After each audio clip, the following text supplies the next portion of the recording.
poco de lo que es la fe, la certeza y la convicción. Oiga bien, vamos a desarrollarlo bien hasta donde podamos llegar a alcanzar en el día de hoy. El ministro Ale estuvo por aquí el día pasado y estuvo hablando de la fe. Hizo muy buenas exposiciones con relación a eso y aprendimos bastante. Pero la iglesia tiene que entender algo. ¿Cuántos tienen fe? Tienen fe. Entonces, ¿de dónde nace esa fe? Oye, ¿de dónde nace esa fe? O sea, nosotros tenemos que saber y entender eso. O sea, ¿por qué cuando Hebreo habla y que dice que es pues la fe? Y señala dos puntos importantes de lo que es la fe. Entonces nosotros tenemos que entender esa definición clara de lo que es la fe. O sea, porque muchas veces nosotros tenemos fe para sanar, por ejemplo, para orar por un enfermo, para que le quite el dolor de cabeza. Y gloria a Dios. Pero no tenemos fe quizá para resolver un problema mayor, para creer que Dios puede saldar una deuda, o para creer que me puedo comprar un buen par de zapatos. No tengo esa fe. Entonces, ¿cuál es el problema? O tiene o no tiene. Y eso es lo que sucede, que muchas veces nosotros no sabemos, ¿verdad? Entonces tenemos que entender por qué cuando el escritor de Hebreos señala y dice, claro, que pues la fe, y habla de la palabra certeza y la palabra convicción. Y en ese punto es que nosotros vamos a aprender en este día, en esos dos puntos. Y por último, entonces, ahí vamos a saber ciertamente a qué nivel de camino de fe nosotros estamos. Amén. Pues bien, vamos a comenzar primero en el libro de Mateo capítulo 14, el verso 23, el verso 22, y lo voy a leer entero hasta el 33, porque es que me interesa. 22, ok, aquí estás, Mateito, ven. Enseguida Jesús hizo a su discípulo entrar en la barca e ir delante de él a la otra riviera, entre tanto que él despedía a la multitud. Despedir a la multitud, subió el monte a orar aparte. Y cuando llegó la noche, estaba allí solo. Y ya la barca estaba en medio del mar, azotada por las olas, porque el viento era contrario. Diga, el viento era. O sea, muchas veces a nosotros se nos levanta vientos contrarios. Óigalo bien. Todos entendemos que todo está bien y de pronto se nos levanta un viento contrario. Cuando son vientos contrarios son del enemigo. Es el enemigo que viene y sopla contrario hacia la dirección que nosotros vamos. No sé si usted me podría entender hoy. Usted va aquí en su objetivo, en su propósito. Usted está caminando hacia su destino profético. Y cuando ya usted está entrando para el próximo nivel, ¿verdad? Entonces ahí en ese nivel, antes de entrar a ese nivel, entonces se levanta un viento contrario. Y ese viento contrario lo que procura es que usted retroceda. O sea, retroceda hacia el lugar de donde usted salió. O sea, hacia un lugar de inicio. Por eso dice la Biblia aquí que se le levantó un viento que le era contrario. O sea, que le era contrario. Los aviones cuando van a despegar necesitan el viento contrario para despegar. Entonces nosotros muchas veces tenemos que aprender de esas cosas y utilizar el viento contrario para que nos dé sí en el pecho, pero para que nos levante y nos lleve al siguiente nivel. Óigalo bien. Más, a la cuarta vigilia de la noche, Jesús vino a ellos andando sobre el mar. Y los discípulos, viéndolo andar sobre el mar, se turbaron diciendo, ¡un fantasma! Y dieron voces de miedo. Pero enseguida Jesús le habló diciendo, tened ánimo, yo soy, no temáis. ¿Te acuerdas que en día pasado te prediqué y te enseñé todo lo que significa la palabra ánimo? Todo lo que Jesús dijo a través de esa palabra. Sé fortalecido, sé aguerrido, sé osado, todo, ¿verdad? Pero ese no es el punto. Entonces le respondió Pedro y dijo, Señor, si eres tú, manda que yo vaya a ti sobre las aguas. Y él dijo, ven. Y descendiendo Pedro de la barca, andaba sobre las aguas para ir a Jesús. Pero al ver el fuerte viento, tuvo miedo y comenzó a hundirse y dio voces diciendo: Señor, sálvame. Al momento Jesús extendió la mano, asió de él y le dijo: hombre de poca fe, ¿por qué dudaste? Y cuando ellos subieron a la barca, se calmó el viento. Mire, cuando ellos subieron a la barca, se calmó el viento. El viento no se calmó en el mar, cuando estaban fuera de la barca, porque la barca representa una seguridad. La barca nos representa a nosotros muchas veces, ¿verdad? Una seguridad, una paz, una tranquilidad. Todo está bien, estamos bien, ¿verdad? Pero muchas veces tenemos que movernos de la barca. Óigalo bien, para poder alcanzar lo que Dios quiere. Entonces, dice, entonces los que estaban en la barca vinieron y le adoraron diciendo: verdaderamente eres hijo de Dios. Apunte esa parte última ahí, que es el versículo 33. Si ellos vinieron, le adoraron y los reconocieron. O sea, Jesús tenía un tiempo con ellos. Y ellos no habían reconocido a Jesús como el Hijo de Dios. Y ellos caminaban con Jesús hasta que pasaron esa experiencia. Hasta que tuvieron un verdadero encuentro con Él, pudieron reconocer que Jesús era el Hijo de Dios. Y eso muchas veces a nosotros tenemos que entenderlo. Porque ¿qué fue lo que sucedió con estos discípulos? ¿Y que ellos tuvieron convicción de quién era Jesús? Óigalo bien. En resumen, Pedro estaba en la barca con los demás discípulos. Cuando Jesús sale caminando sobre el agua, Pedro se llena de asombro. Se llena de asombro y le dice: Jesús, Señor, si eres tú, manda que yo vaya a ti. Si eres tú, manda que yo vaya a ti. Y Jesús le dijo: ven. O sea, ven. Pedro no estaban convencidos de que ese era Jesús. Por eso dudó. O sea, en medio de la tormenta, porque la tormenta nunca se había calmado, Pedro tuvo una fe suficiente para salir de la tormenta. Para salir de la barca en medio de la tormenta y caminar en medio de la tormenta hacia su destino profético. Y en medio del camino, Pedro observó la tormenta. Se concentró más en la tormenta que en Jesús, que en su destino. Óigalo bien. Y por eso Pedro dudó. Cuando él sale de la barca y comienza a caminar sobre las aguas, el viento era más fuerte. Y dice que Pedro comenzó a hundirse. Y dice: Jesús, sálvame. Jesús lo toma de la mano y le dice: hombre de poca fe, ¿por qué dudaste? O sea, ¿por qué dudaste? Oiga bien, ¿qué nos muestra este pasaje? Para comenzar por ahí. Este pasaje es relacionado a la misma fe, a la convicción y a la certeza. Oiga bien, este pasaje nos muestra claramente que la fe no tiene decimales. No tiene decimal la fe. La fe es 1 o es 0, porque no tiene decimales. La fe sí y no. Oiga bien, o sea, si tenemos fe, tenemos que actuar con confianza y seguridad. Si tenemos fe, tenemos que actuar con confianza y seguridad. Incluso en medio de la tormenta, como Pedro, que da los pasos valientes, sabiendo que Jesús estaba con él. Óigalo bien. Si no tiene fe, la duda, los temores nos van a paralizar. Nos van a paralizar. Y como Pedro, cuando dudó, él empieza a hundirse. Por eso usted ve que nosotros muchas veces la duda nos visita. La duda nunca se van a ir. Óigalo bien, la duda nunca se va a ir. Siempre estarán al lado de nosotros, buscándonos nada más. Déjame ver cómo está la fe de este. Por eso Jesús le dijo a Pedro: Pedro, Satanás ha pedido tu alma para zarandearte.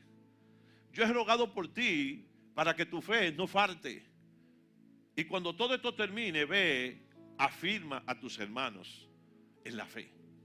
O sea, afirmarnos en la fe. Pedro tuvo una experiencia maravillosa con Jesús. Y por eso Pedro tuvo convicción. Óigalo bien. Óigalo bien. Por eso, si no tiene fe, tiene dudas. La fe auténtica nos impulsa a salir de la situación. O sea, la fe auténtica nos impulsa a salir de la barca, a salir del problema, a pararnos firme, a pelear y a luchar en medio del problema.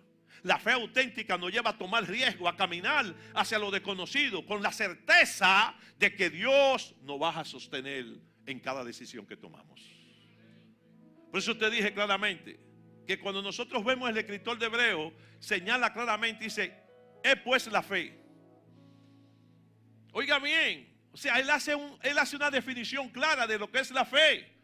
Y nosotros no hemos querido entenderla. ¿Por qué? Porque nosotros más nos fundamentamos y lo que más hemos escuchado han sido mensajes de fe. Pero él dice, mira, la fe es, número 1, certeza. Número 2, convicción. Si no hay certeza en nuestras vidas y no hay convicción, no hay fe. No hay fe. Óigalo bien, óigalo bien. Por eso, en momentos de incertidumbre crucial, tenemos que recordar que nuestra fe debe ser firme, completa, sin espacio a la duda. Firme y completa, sin espacio a la duda. Oiga bien, pero eso se consigue cuando hemos levantado la certeza. Eso se consigue cuando estamos plenamente convencidos. Cuando hemos desarrollado convicción. Oiga bien, le estoy dando todos estos tips antes de entrar bien. Ok. La fe completa significa acción decidida. La fe completa significa confianza total en Jesús. Sin fe, las dudas dominan. Por eso el mismo escritor de Hebreos dice, puesto los ojos en Jesús. Puesto los ojos en Jesús, autor y consumador de la fe. Por eso, Romanos, el apóstol Pablo toma lo del libro de Habacuc, toma y lo trae cuando dice que el justo por su fe vivirá. Oiga bien, por su fe vivirá. ¿Por qué? Porque la fe es crucial en la vida de las personas. Tenemos fe inversa porque creemos en el mal. Oiga bien, pero tenemos fe cuando estamos enfocados en el autor, el creador, el que nos ha dado la fe, en Jesús. Denle un aplauso al Señor.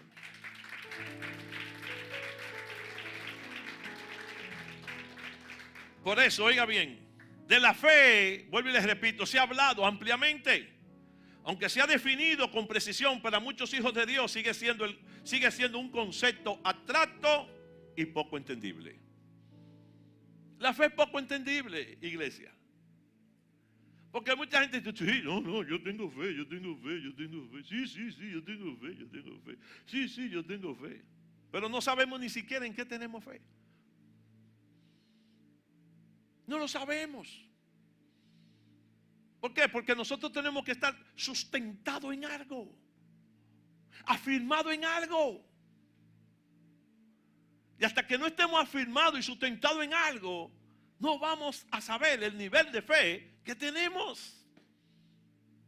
Oiga bien, Hebreos 11 explica la fe, como le dije al principio, con dos términos específicos que no permiten una errada interpretación. No la permiten. Número 1, certeza. Certeza.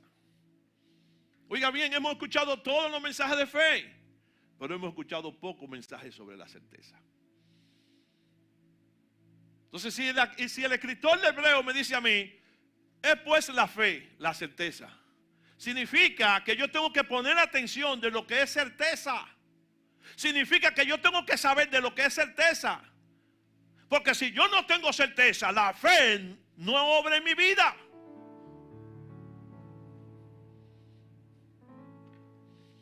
Certeza, la palabra griega que traduce certeza es literalmente pararse debajo. Oiga bien, pararse debajo. Oiga bien, y es usada en el sentido técnico de una escritura de propiedad. lo que significa que es la certeza es yo pararme debajo de una promesa, de la palabra de Dios. Oiga bien, porque dice que pararme debajo de una escritura de propiedad. La idea básica es situarse debajo del derecho de propiedad para apoyar su validez. Se lo explico de nuevo. Si la certeza es yo pararme debajo de una escritura de propiedad. Oiga bien, de una escritura de propiedad. Y la idea básica de esto es situarse debajo del derecho de la propiedad para apoyar su validez. Así se completa que la fe es la certeza de lo que se espera. O sea, yo pararme debajo, oiga bien, yo pararme debajo de una promesa de Dios. Pero para pararme debajo de esa promesa de Dios, yo tengo que entender por la certeza que ese es un título de propiedad que me corresponde a mí. Entonces yo tengo que asirme de ese título, echarme mano de ese título, tomar ese título de propiedad para mí. Entonces, cuando la Biblia dice, o la definición del griego dice que la certeza es yo pararme debajo, lo dejo caer, es muy fuerte. El pararse debajo, oiga bien, pararse debajo, mire ahí, pararse debajo ahí, no te muevas ahí, suelta la mano ahí, ahí, ¿te ve? Y mientras él esté con la certeza de que todo lo que hay aquí le pertenece a él, porque es un título de propiedad que a él le corresponde, que él se ha sido de ese título de propiedad y él está claro de ese título de propiedad, entonces sabe lo que van a hacer en él, convicción. Convicción. O sea, ya yo tengo el título de propiedad. Eso es lo que te da derecho. ¿Cuántos tienen propiedad de sus casas acá? ¿Cuántos le tienen? Usted tiene su título de propiedad. Usted lo tiene. Usted está parado de su título de propiedad. Porque tú dices, esta casa es mía, mira la escritura. Porque antes le decían escritura. Mira la escritura. Mira mi título, mira mi matrícula. Esta casa es mía. ¿Ve? Usted está parado, usted está posicionado en esa escritura.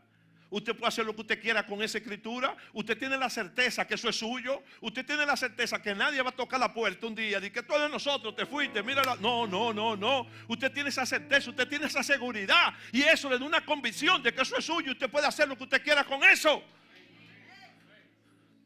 Oiga bien, oiga bien. De ahí nace la convicción. De ahí nace la convicción.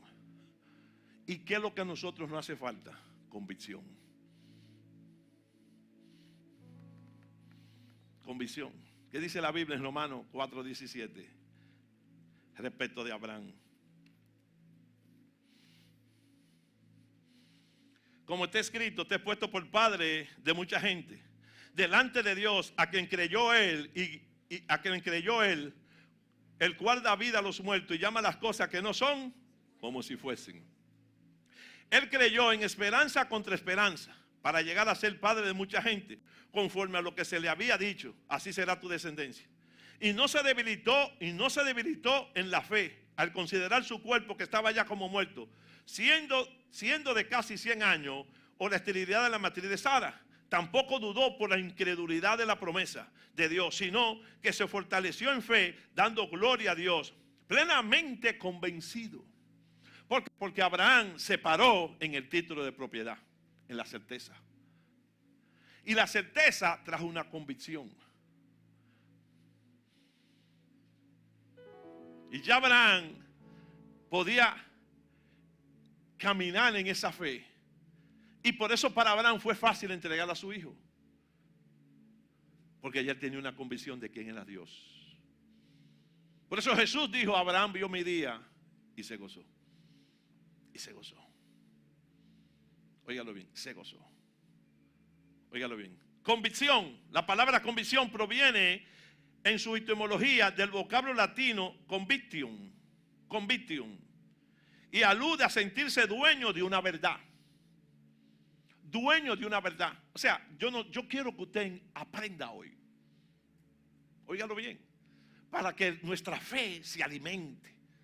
para que caiga en el curso de hoy, en este lugar, en esta predicación, en esta enseñanza, pueda descender una atmósfera de fe verdadera. Que nos llenemos de esa fe verdadera. Que tengamos certeza y convicción. Porque mucha gente tiene fe, pero ¿dónde está?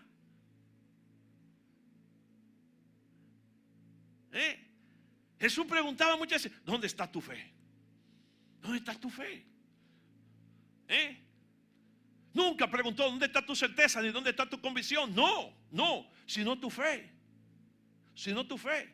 Porque nosotros tenemos que tener esa certeza, esa seguridad, esa convicción. Por eso dice esta palabra, oiga bien, que aludirse y sentirse dueño de una verdad. Yo tengo que sentirme dueño de una verdad. Y una verdad absoluta. Yo tengo que sentirme dueño de la verdad de Jesucristo. Yo tengo que sentirme dueño de cada palabra, cada tilde, cada coma, cada punto que existe en esta Biblia. Yo tengo que sentirme dueño. Oye bien, sigue diciendo, estar seguro de algún conocimiento, independientemente de ello, que sea verdad. ¿Por qué? Porque hay gente que tiene convicción a lo negativo. Tiene convicción de que así es que va a pasar. Tiene convicción a lo negativo. Tiene una certeza a lo negativo. Está parado bajo un título de propiedad errado. Por eso la convicción es de doble camino, de doble vía. Y de ahí se está fundamentando nuestra fe. De ahí nace nuestra fe. De esa convicción, de esa certeza. Entonces tenemos problemas. ¿Por qué? Porque brincamos y saltamos y decimos que tenemos fe y cantamos el disco fe que mueve las montañas. Todo lo puedo en Cristo que me fortalece. Mental. No de adentro. Porque no tenemos la certeza que ciertamente lo podemos y no tenemos la convicción de esa verdad. Esa convicción es yo tener certeza, seguridad de una verdad. Quien tiene convicción no duda. No duda. Está convencido. No duda. Abraham dijo, yo estoy plenamente convencido que yo voy a tener un hijo. Porque Dios me lo dijo. Pero Abraham tuvo que tener una experiencia con Dios.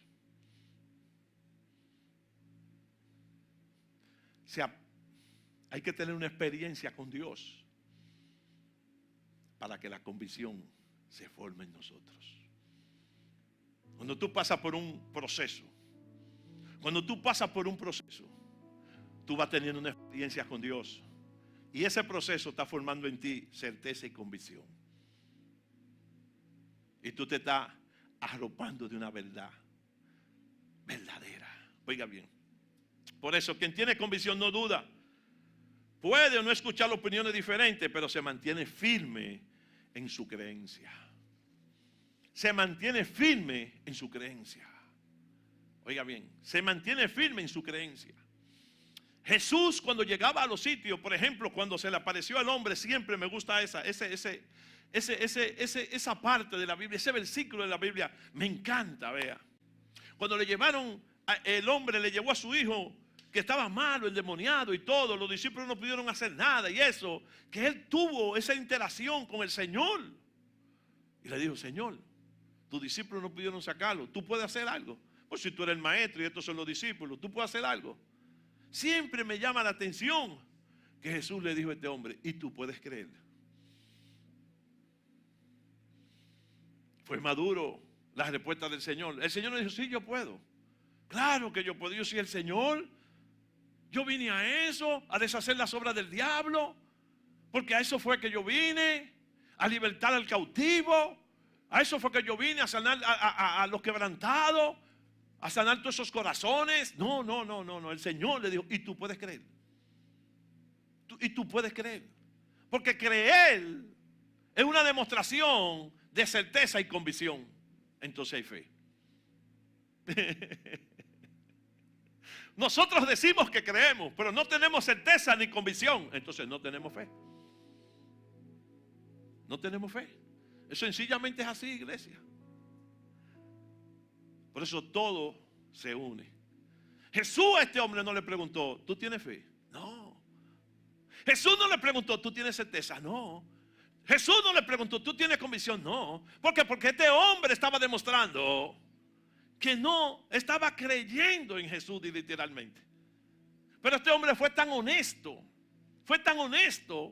que le dijo al Señor, sí, yo creo. Pero al instante de decirle yo creo, su corazón tuvo un impacto con la mirada de Jesús. Y por este hombre fue honesto y dijo, ayúdame en mi incredulidad. Hay algunas versiones que me encantan, porque este hombre también le dijo a Jesús, haz algo para que yo pueda creer. Haz algo para que yo pueda creer. Y Jesús hizo algo. La vida de este hombre cambió. Inmediatamente hubo una convicción de quién era Jesús. Hubo una verdad absoluta de quién era Jesús. Y eso es lo que nosotros necesitamos para levantar esa certeza, esa convicción. Nadie nos puede mover de nuestras creencias. Si tú estás plenamente convencido que Dios te trajo a Jesús, Rey de Gloria, tú puedes estar seguro que Dios nunca te va a decir, vete de Jesús, Rey de Gloria, a otro lugar.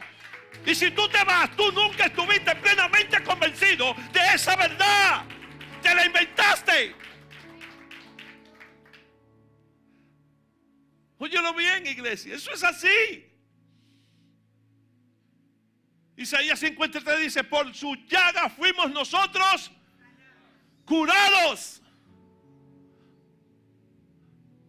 Eso es un título de propiedad y eso es una verdad. Pero yo tengo que tener la certeza, yo tengo que pararme debajo de ese título para que ese título vaya creando una convicción, una verdad, y que nadie nos pueda sacar de ahí. Diga conmigo, convicción y certeza aumenta mi fe. Dale un aplauso a Jesús. Están aprendiendo. Por eso, de allí la diferencia entre creer en algo suponiendo cierto. Nosotros creemos en lo que no vemos cuando nos lo cuentan, en los chismes. Eso es lo único que nosotros creemos. Pero mira que allí resucitó un muerto. Eso fue preparado por el pastor y esa gente. Creemos en eso. Una vez que nosotros estábamos orando en los hospitales y estuvimos evangelizando, nos paramos en la estación de enfermería y estuvimos hablando con las enfermeras. Y estuvimos hablando y diciendo y dando testimonio. Y una enfermera que estaba diciendo, sí, hay una iglesia en San Francisco de Macorís. Y ya nosotros sabíamos cuál era la iglesia. Y lo que sucedió fue verdad. Que se paró una gente y dio un testimonio. Dice que le apareció dinero en su cuenta. Dice el otro, eso fue el pastor que se lo depositó. Así está la iglesia. Y así está la gente. Oiga bien, por eso de allí la diferencia de creer en algo suponiendo cierto y estar convencido de que es realmente así. O sea, nos convencemos y nos dejamos convencer por otros de que eso ciertamente es así, siendo negativo totalmente. Oiga bien, convicción también es un estado mental de estar convencido, completamente persuadido. Oiga bien, es un estado mental. O sea, la convicción me persuade a la verdad. Me persuade al milagro. La convicción, yo tengo que dejarme, o sea, tenemos que dejarnos persuadirnos, oiga bien, persuadirnos por la verdad, por lo que se escribió, por las promesas. Óigalo bien, por eso es un estado mental. Es un estado mental. Oiga bien. Y es estar totalmente convencido, totalmente persuadido. Por eso el apóstol Pablo escribe en Filipenses capítulo 1, verso 6, dice, estoy convencido. O sea, estoy convencido, esta es la versión internacional de la Biblia. Dice, estoy convencido de esto. Oiga bien, si tú estás apropiado del título de propiedad de la sanidad, por ejemplo, de la prosperidad, de la liberación, del avivamiento, o sea, tú estás, la certeza tú la tienes de todo esto. Entonces, en tu mente tú puedes decir, yo estoy completamente persuadido que eso va a suceder como se escribió. Que eso va a pasar como está destinado a pasar, como está escrito. Por eso el apóstol Pablo, cuando le dice a los filipenses, dice, estoy convencido, estoy persuadido que el que comenzó tan buena obra en ustedes la irá perfeccionando hasta el día de Cristo Jesús. Óigalo bien, óigalo bien, óigalo bien. Óigalo bien. Voy a tomar un poco de agua, óigalo bien, óigalo bien. Denme un permiso.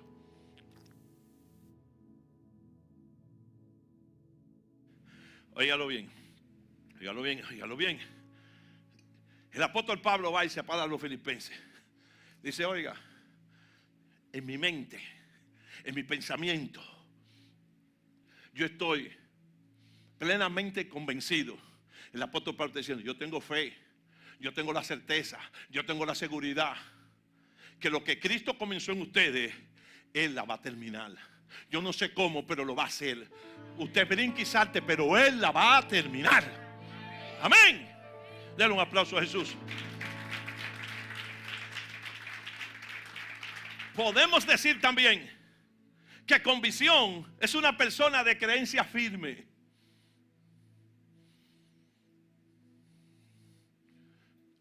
A veces los cristianos tenemos que incursionar en la política y comenzar en los partidos que no tienen posibilidades. Y usted me va a decir, ¿cómo así, pastor? Sí, porque usted ve que ellos no tienen posibilidad y ellos se paran en la televisión y dicen que ellos van a ganar. Si ellos están plenamente convencidos, tienen la certeza, tienen la seguridad. Oye, y tú lo miras y dices, eso es imposible. Y él dice, sí, yo voy a ganar. Yo voy a ganar, óigalo bien. Nosotros vamos a sacar tanto. Y cuando usted ve que ven las elecciones, el voto del tipo anda buscando a ver si él votó por él. Y usted lo ve que se paran y discuten. No me invitaron al debate. Yo tenía aquí el debate. Es una discriminación, pero muchachos, no, me van a robar los votos. Pero usted lo oye y te hablan con esa certeza, con esa seguridad, con esa convicción. Y nosotros los cristianos no tenemos como hablar de Jesucristo con esa seguridad, con esa certeza, con esa convicción de lo que Él dijo se va a cumplir. Entonces tenemos que ser políticos. Por eso vuelvo y te repito que convicción también podemos definirlo como una persona de creencia firme, una creencia considerada probada. La convicción es pensar y actuar sobre una verdad, en este caso las verdades de Dios. En este caso la verdad de Dios. Tenemos que tener, mire, una persona con una convicción fuerte puede ser más capaz de resistir la presión de grupo. O sea, una persona con una convicción fuerte de quién es en Cristo, de quién está creyendo, nadie lo va a sacar de la iglesia ni de Jesucristo. Óigalo bien, nadie lo va a sacar de ahí. Puede soportar la presión de grupo, no se abandona, no sale corriendo, al contrario, le hace ver al grupo que sus convicciones, sus creencias son más firmes y más grandes que la de ellos mismos. Óigalo bien, por eso tenemos que entrar a la palabra, relacionarnos con el Señor. Óigalo bien, es mantenerse fiel a su principio Esto puede ser útil en situaciones donde no hay que tomar, en situaciones donde hay que tomar decisiones difíciles. O sea, donde hay que tomar decisiones difíciles, nuestra convicción nos ayuda. Porque sabemos que tenemos que tomarla, pero nuestra convicción es más grande, es más fuerte, que nos fortalece y nos respalda. Oiga bien, las convicciones pueden generarse por haber experimentado la cuestión o haberse logrado una evidencia. Para que usted vea cómo es que la convicción van creciendo. O sea, cuando usted tiene un encuentro real con Dios, su forma de pensar hacia Él cambia. Ya usted tiene una experiencia sobrenatural con Dios y eso forma una convicción real. ¿Quién es Dios para usted? Las convicciones pueden ser cambiadas. Óigalo bien. Por ejemplo, el apóstol Pablo tenía una convicción equivocada al principio. ¿Por qué? Porque el apóstol Pablo entendía que la obra que él estaba haciendo, matando a los cristianos, persiguiendo a los cristianos, era de Dios. Entonces, él tenía una convicción equivocada, una creencia equivocada. Por eso muchas veces nosotros podemos tener una creencia equivocada de quién es Dios. ¿Por qué? Porque pasamos por un proceso y creemos que Dios inventó el proceso para matarnos. No nos damos cuenta que el proceso es para fortalecernos, para promovernos, para llevarnos al siguiente nivel. ¿Entiende? Entonces el apóstol Pablo creía que lo que él estaba haciendo era correcto, porque su creencia forma la convicción. Su creencia forma la certeza y de ahí nace la fe. Por eso que el apóstol Pablo, cuando escribió en los Hebreos, dice: es pues la fe. Es pues la fe. Y dice 2 puntos: certeza y convicción. O sea que cuando tú vas a demostrar tu fe, a moverte en fe, tú tienes que tener esas 2 cualidades. Entonces, ¿qué pasa? Que cuando el apóstol Pablo toma cartas de los sacerdotes para ir a Damasco, el encuentro sobrenatural que él estuvo con Jesús, cambió su convicción y su creencia.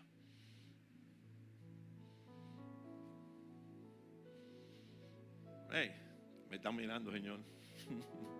Cambió su convicción y su creencia. Ya el apóstol Pablo dejó de perseguir a la iglesia para predicar el evangelio, para predicar a Jesús. ¿Por qué razón? Porque ya el apóstol Pablo tuvo un encuentro sobrenatural que cambió su convicción, cambió su realidad y cambió su creencia. O sea que hasta que nosotros no tengamos un encuentro real con Dios, nuestra convicción no va a ser tan firme. No sé si usted me está entendiendo. Entonces, por eso que cuando está Ananías que está orando en su casa o haciendo lo que sea, no estaba chateando, porque no había WhatsApp ni redes, si no estuviera chateando. Pero como no había, Ananías estaba ahí en su casa, ¡pum! Llegó el Señor, el Espíritu Santo. Y Ananías, dime, Señor, ve a la calle derecha de Simón es sí, que ahí era que estaba Pablo escondido. Ahí hay uno, se llama Saulo. ¿Qué convicción y qué creencia? Para que usted vea lo que le estoy diciendo. ¿Qué convicción y qué creencia tenía Ananías de Pablo? O de Saulo. ¿Cuál? ¿Equivocada? ¿La correcta? Señor, ¿tú escuchaste lo que hace ese señor? Se le está hablando con el Espíritu Santo y le está diciendo: tú sabes lo que él hacía, o tú sabes lo que él hace. Tú sabes que él mata a la gente, a nosotros nos persigue. Tú supiste. Me imagino el Espíritu Santo: no, cuéntame. Sentado bebiendo. No, cuéntame. Digo yo, ¿verdad? No, cuéntame. Oh, ay, no, pues quédate ahí, no vaya, no vaya. No, déjame ver. Voy a tener que ir yo entonces. No. Tú sabes, Señor, que él hasta pidió carta a los sacerdotes, a los ancianos, a toda esa gente, para venir aquí a Damasco a buscar a los creyentes y quincún, cocote, bolé. El Espíritu Santo, ¿qué le dijo a Ananías? O sea, yo te voy a decir lo que le dijo y después te lo voy a traducir. O sea, ¿qué le dijo? Le dijo, sí. Le dijo, ve, que es necesario que él sepa, que él entienda todo lo que tiene que padecer por mi nombre, por mi causa. Pero ve.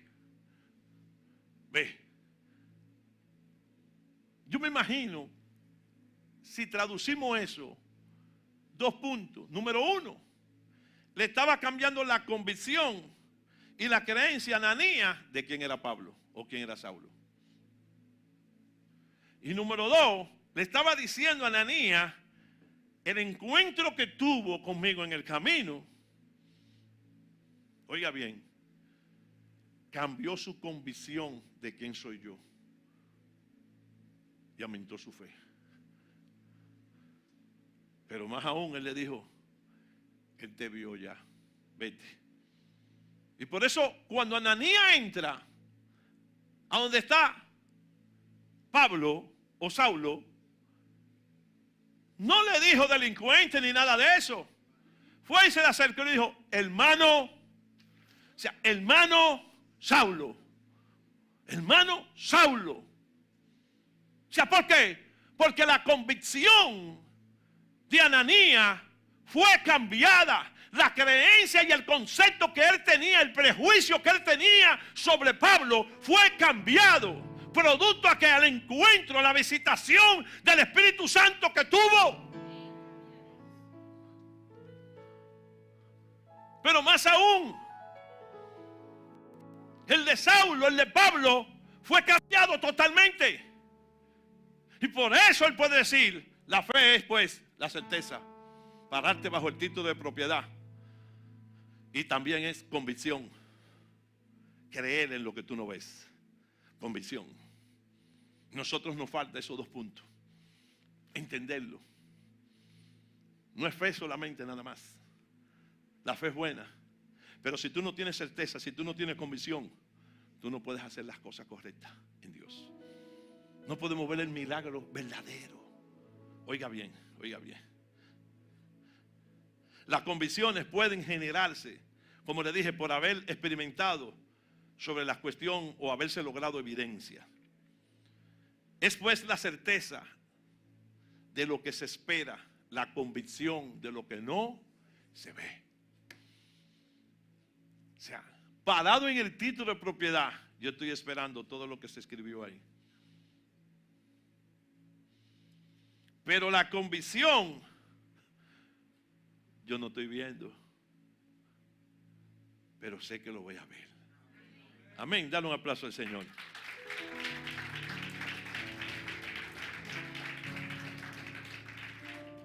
Ahora bien, la convicción es lo que no se ve. Oiga bien. Pues ya estamos terminando. Ay, el pastor está terminando de esta parte. La convicción es lo que no se ve. O sea, la certeza está asociada con el tiempo. Oiga bien, la certeza está asociada con el tiempo. Oiga bien. La convicción está asociada con el sentido de la vista. Por eso hay que tener cuidado. Está asociada con el sentido de la vista. En cuanto a la vista, tenemos que hay 2 tipos de convicción: en lo que veo y en lo que no veo. Porque usted ve algo y ya usted lo vio y es una verdad. Ya usted se convenció de que eso fue así. Por eso está asociada en lo que veo y en lo que no veo. La convicción en lo que veo se llama fe. O sea, la convicción en lo que no veo se llama fe. O sea, en lo que no veo, la convicción en lo que yo no veo se llama fe. Se llama fe. O sea, en lo que usted no ve y usted está convencido de que va a ser así, eso se llama fe. La convicción en lo que veo se llama razón. Se llama razón. Cuando esperamos algo y aún no lo hemos visto, estamos usando la fe. O sea, cuando yo espero algo por la convicción y aún no lo he visto, estoy usando la fe. Oiga bien, sea, podemos ver cosas en nuestras vidas. Tener un diagnóstico, ¿verdad? Usted tiene eso, usted lo ve, hay una convicción, ¿verdad? Pero si usted se quedó ahí, eso le va a afectar.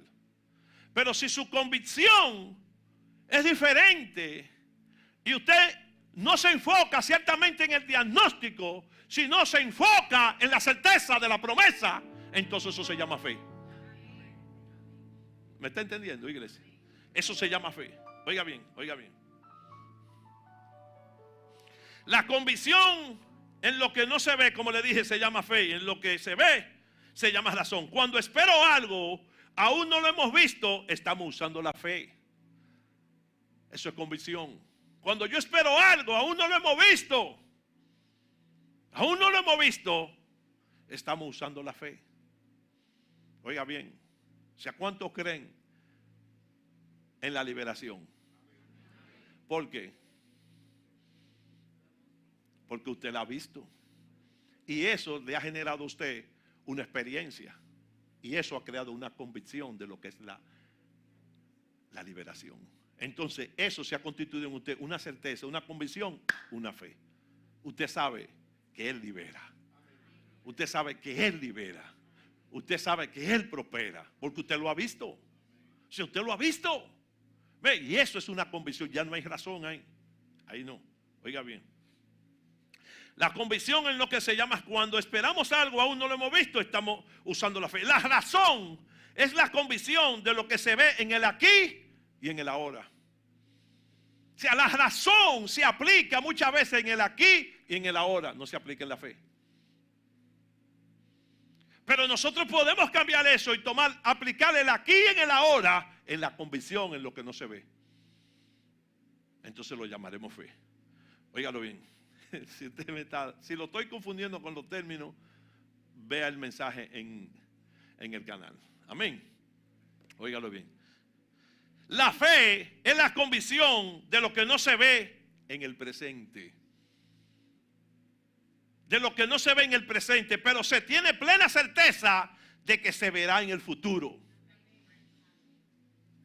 sea, se tiene plena certeza de que se va a ver en el futuro.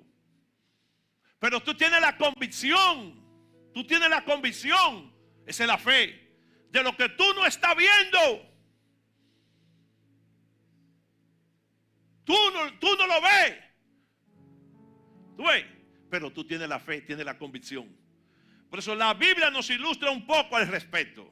Oiga bien, vamos al libro de Juan. Juan 5. Y ya estoy terminando. Vengan los adoradores, suban. Ay, ya llamen los adoradores, ya llamen los adoradores.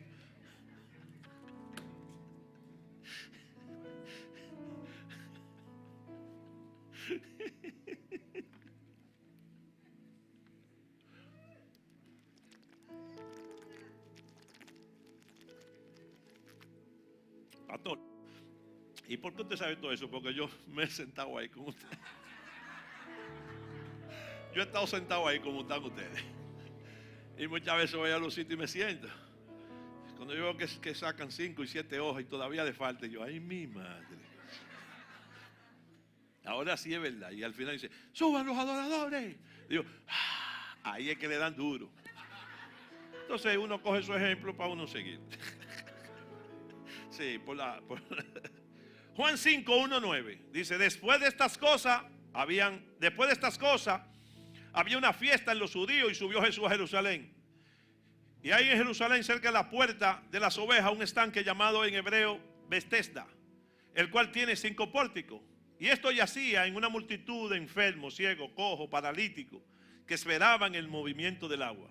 Porque un ángel descendía de tiempo en tiempo y el estanque y agitaba el agua. Y el que primero descendía al estanque después del movimiento del agua, quedaba sano de cualquier enfermedad que tuviese.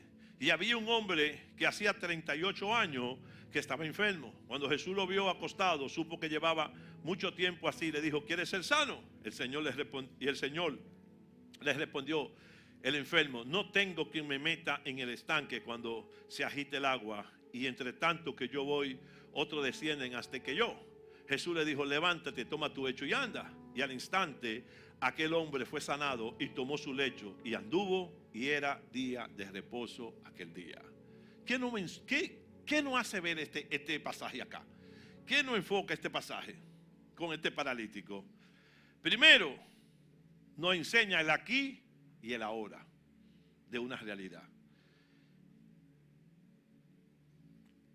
Nos enseña también el aquí y el ahora de la razón. De la razón. El estanque, la enfermedad y la soledad. Oiga bien. Óigalo bien. O sea, el aquí y el ahora de la razón. ¿Por qué? Porque estaba enfermo. Estaba solo. Y tenía 38 años. Segundo, estaba plenamente convencido que su sanidad únicamente podría venir producto si tocaba el agua. La razón. Porque eso es lo que él veía. Y eso es lo que él entendía. Yo no sé si usted me está entendiendo. O sea, la razón. Él vivió el aquí y el ahora de su enfermedad en ese estanque. Y muchas veces nosotros estamos viviendo el aquí y el ahora mal enfocado. No por la convicción correcta. Para la razón con base en la vista del aquí y el ahora, hay certeza de que es imposible que se levante ese señor de ahí si no toca el agua. ¿Me estás entendiendo? Es de convicción nada más esto. Oiga bien. O sea, la razón dice: es imposible que este se levante de ahí. Número uno, 38 años paralítico. Todos sus tendones, todos sus huesos están atrofiados ya. En mis inicios, ¿verdad? Comenzando así, siempre estamos en nuestros inicios. Pero nosotros fuimos, no éramos ni pastor, ni pensábamos, nada de eso. Fuimos a ver la mamá de una amiga de nosotros que estaba acostada muchos años. Y fuimos a orar por ella. Y tenía las manos así encogía y todo. Y fuimos a orar por ella. Y cuando yo la vi, en la razón, viví el aquí y el ahora. Y ahora lo puedo entender. ¿Por qué? Porque el aquí y el ahora de mi convicción en lo que vi me decía que era imposible que con ese tiempo así se levante.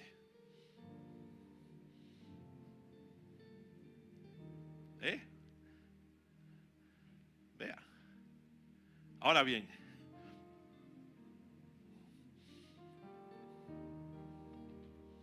se muere una persona. Y usted sabe que para prepararla hay que quitarle todo, la víscera completa y todo, para que no se dañe. Y ya ahí está el esqueletón, el cuerpo. Cuando llegamos y vemos el aquí y el ahora de nuestra razón, nos dice: tú no puedes orar por resurrección. ¿Sí? ¿Por qué? Porque ya le sacaron todos sus órganos. Entonces tú no puedes orar por resurrección. ¡Tac! Y no corta el milagro de la resurrección. Entonces yo me voy ahí temprano hoy. Esto es muy fuerte, iglesia. De verdad, esto hay que entenderlo bien. Esto es profundo. Y de ahí tú te vas. Tú no oras. ¿Por qué? Porque la razón del aquí y el ahora te está diciendo: es imposible.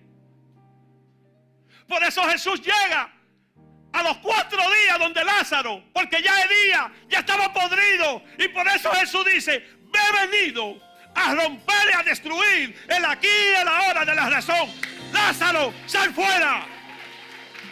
¿Por qué? Porque aquel que llama las cosas que no son como si fuesen, también llama los órganos. No importa cómo están, llama los órganos y lo crea también. Aleluya, aleluya. Hay que derribar el aquí y el ahora de la razón. Hay que derribar esa convicción de la razón para que caminemos por fe. Por fe. Diga conmigo, fe. Diga, ya está cayendo la fe.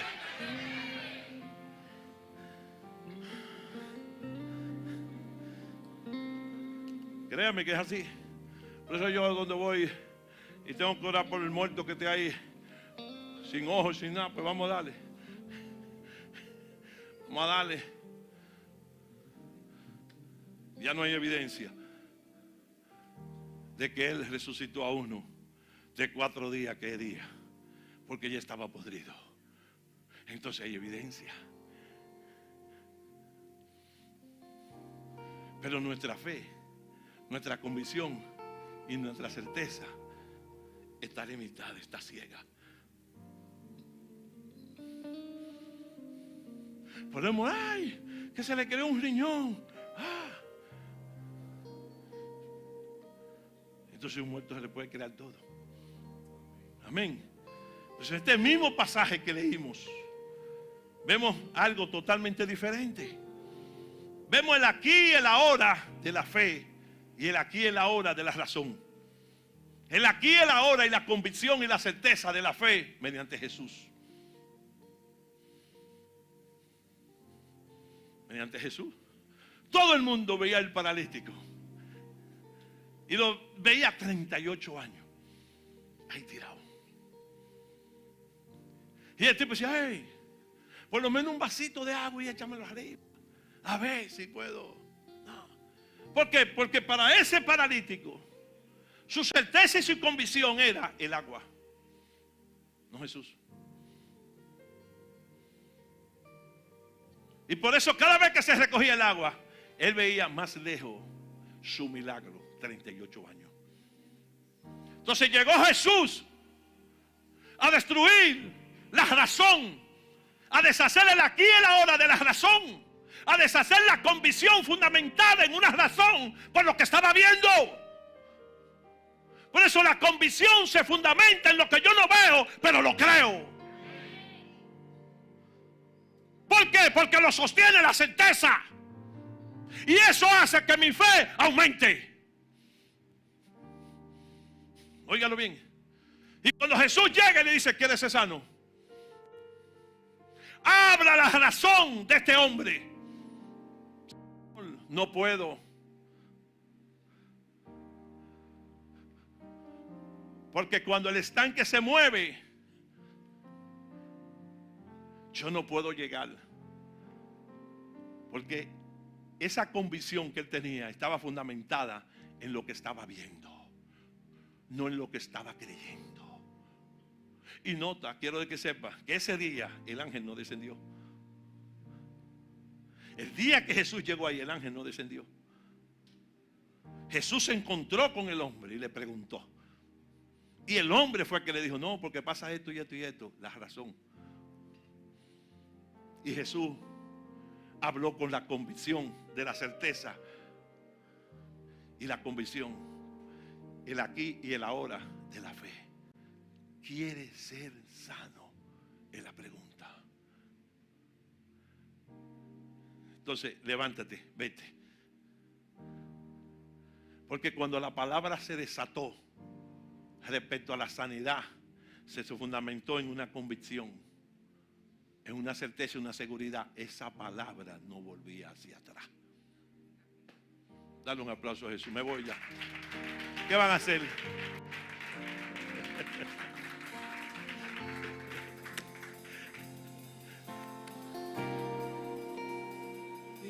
¿Quiere ser sano?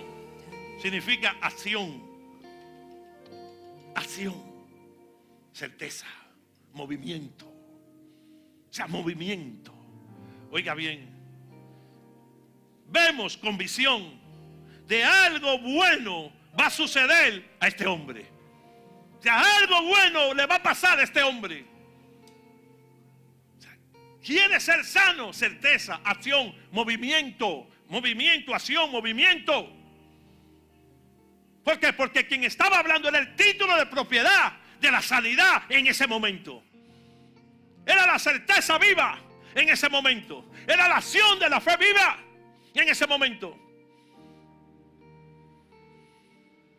La mujer del flujo de sangre, que nunca podemos saltarla y dejarla, estaba plenamente convencida de que si tocaba el manto, convicción de quién era Jesús. Convicción, convicción. Y es lo que tú y yo tenemos que tener. Convicción de quién es Cristo. Convicción de quién es Jesús. Cedrá, Mesá y Abednego fueron al horno de fuego. Fueron al horno de fuego. Convicción. Mire, rey, mátanos mejor, pero no le vamos a adorar a su estatua vieja esa, ni nos vamos a inclinar a usted. Mátenos mejor. 7 veces más, súbeme el horno de fuego. 7 veces más. 7 veces más. El horno de fuego. Oiga bien, éntrenlo. Nos vamos para adentro. Si tenemos que morir en el horno de fuego, vamos a morir. Pero si Dios quiere salvarnos, pues nos salvará. Vámonos para adentro. El hombre se asustó cuando se paró y vio a 4. Daniel, no ores, porque hay un decreto que prohíbe que ores. Daniel dijo: mi convicción y mi certeza están por encima de la razón y ese decreto. Abrió su ventana y a las 3 de la tarde se puso a orar. Fueron los chismosos. Ahí está Daniel orando. Búscalo. Daniel, te tengo que meter para el pozo de los leones. Vamos, señor rey, métame donde te quiera. La convicción y la certeza de Daniel puso a un rey que se le fue del sueño.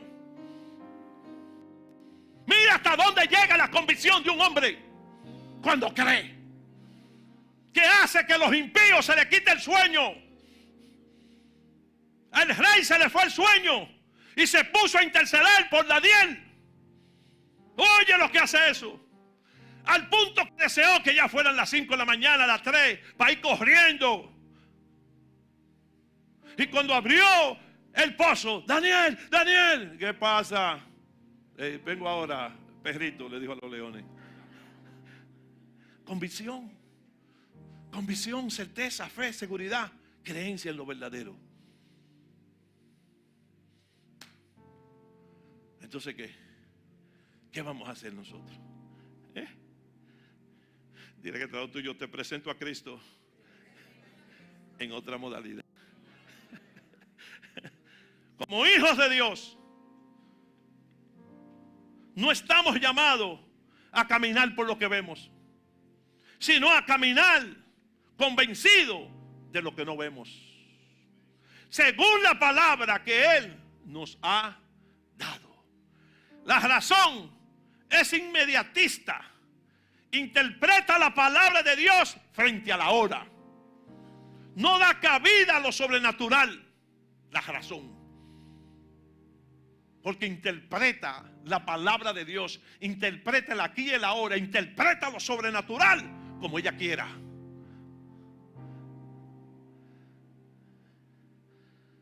Tu fe puede llevarte a otras dimensiones en tu vida espiritual, siempre y cuando tú entiendas que la certeza es pararte bajo el título de propiedad y la convicción es una creencia firme en lo que no se ve, pero sucederá. Póngase de pie, iglesia, y denle un fuerte aplauso a Jesús. Vamos.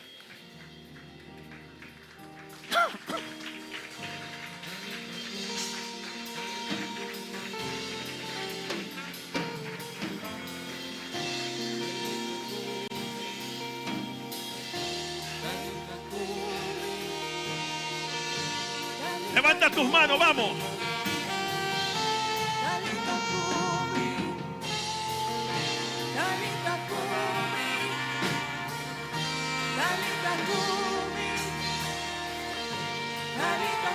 Gloria a Dios.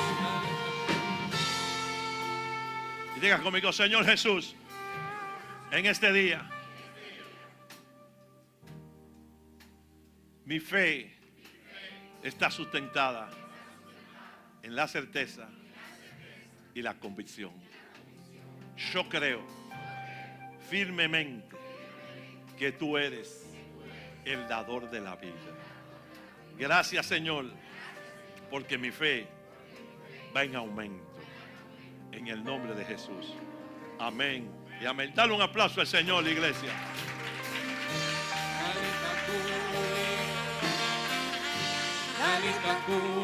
Iglesia, te bendigo. Te bendigo con paz. Te bendigo con gozo. Y te bendigo 1000 veces más. Espero que haya aprendido algo. Amén. Dios te guarde.